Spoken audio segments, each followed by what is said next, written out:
Welcome back to my dark corner of this sick world. What a horrible sight. Paul Naschy played about everything in horror. Perhaps Count Dracula will appear. But his most famous creation was a werewolf, His name was Waldemar Daninsky. whom he played in 12 films. Werewolf vs. the Vampire Woman is the fourth of these, and alongside Daninsky himself, Good evening. it throws a female vampire into the mix. What the film gets right is that title, because it's a vampire woman, and that's what we're interested in. Too interested, I think. Maybe. There is an implication of pretty girls not wearing very much, He should do something about it. and implied lesbianism.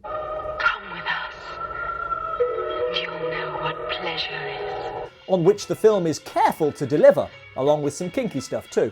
I want you to put me in chains. So, with hopes high, tell me more about this vampire woman.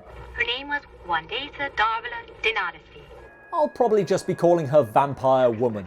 There's quite a legend about her. A rather horrible one. Really? After draining their young bodies of all their blood, she disposed of her victims in a unique way. Not sure cutting off a head is really unique. Very stupid of me. Anyway, werewolves versus vampires like Twilight or Underworld or possibly even some good film. But as the movie opens, both characters are dead. According to the old legend, if the bullet that killed him is extracted from his chest, he should come back to life.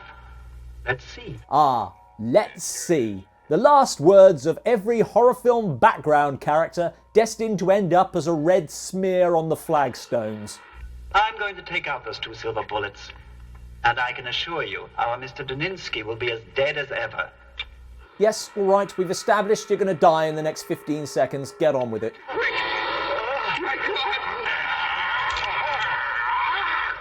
Well, this comes as a total shock. Don't take any unnecessary risks. What about the vampire? It says, no one must disturb her rest. That sounds like good advice. Only by opening the coffin can we make sure the Countess is inside. Well, I guess there's no harm in looking. The legend says that if the silver cross were pulled out of her chest, she would regain her power. So, with that warning in mind, I'm sure you won't pull out the cross, accidentally cut yourself, and drip blood into her mouth.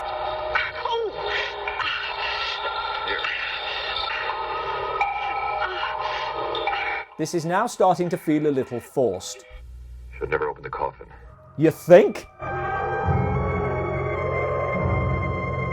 And it's going to be a bitch to get rid of her because... Killed her the only way possible. He stabbed her with the silver cross of the Mayenza chalice. Now that's a unique way of killing someone, or at least very specific. But actually it works on werewolves as well. That love must drive the hand and stab my heart. It must be done with the Mayenza cross. They really should have made more than one.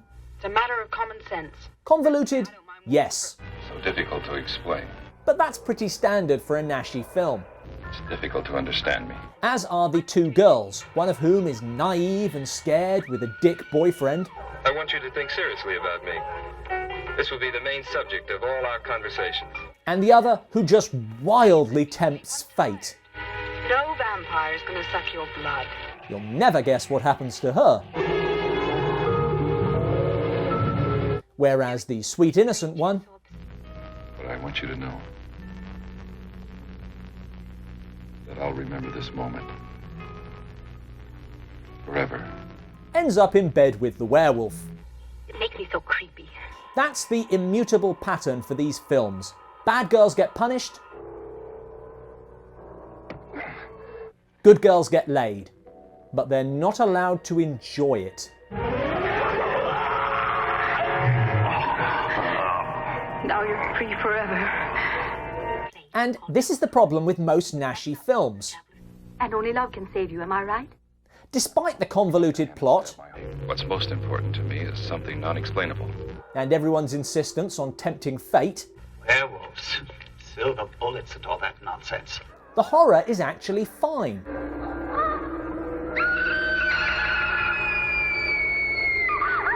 But there's always a doomed romance. can't leave. Because I love you.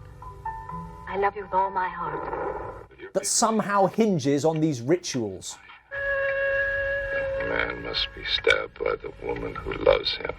And as a consequence, there is no monster who seems to be having less of a good time than a Paul Naschy monster. He's so terribly unhappy. Forever in love, forever moping around. And condemned to wander about the world, lost soul. Oh, it's so hard being rich and handsome and immortal. It's my cross to bear. Wow, it really is like Twilight, isn't it? Oh, cut it out, will you? Subscribe now, it's what Waldemar Daninsky would do. Paul Naschy made a whole bunch of horror films, but which should we review next? Suggestions in the comments below.